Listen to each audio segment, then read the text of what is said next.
Creating Accessible Documents in Microsoft Word 2010. Colors and Contrast. Appropriate colors and contrast are necessary for people to see our words and understand their meaning. This is especially true for people who are colorblind or have other visual disabilities.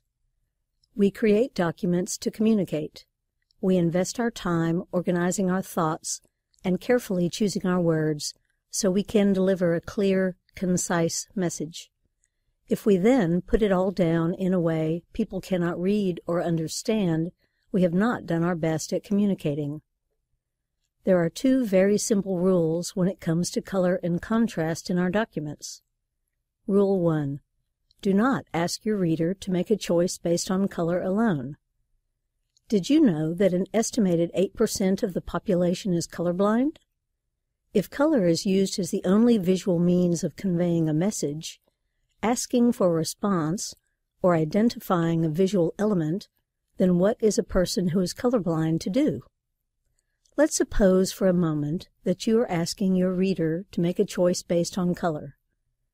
Your closing line may go something like, "If you want to generously donate your next paycheck to my favorite charity, sign in the green box. If you prefer to donate the $5 minimum, sign in the red box." Where should the colorblind reader sign?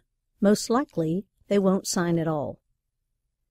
If you do choose to add color or shading to your document, make sure that the information conveyed in color is also available without color. In the prior example, you might add the appropriate text to the two boxes just to be sure the message is clear. Rule 2. Use sufficient contrast.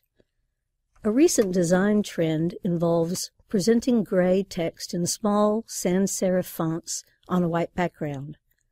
People with visual disabilities, including those with aging eyes, cannot read this. In fact, even people with perfectly good eyesight have some problems with this. In most cases, it is enough to say we must use sufficiently contrasting foreground and background colors. But, for those who want a more exacting definition, here is some help. Text should have a minimum contrast ratio of 4.5 to 1. This is the minimum ratio, not the recommended one. The algorithms used to determine color ratios are far beyond the scope of this module, but there are some excellent online resources to help make good contrast determinations. These tools are designed as guides for web developers, but the information is equally useful for Word documents. To name a few, Snook Color Contrast Check is one of the best for use with Word. Snook's analyzer allows the user to try various color combinations by moving a series of sliders. The foreground and background combinations are visible, and the results are displayed in a table that rates the compliance levels with different font sizes. MSF&W Contrast Ratio Calculator is a very good resource. It demonstrates contrast ratios and gives examples of color combinations. Color Oracle is a color blindness simulator.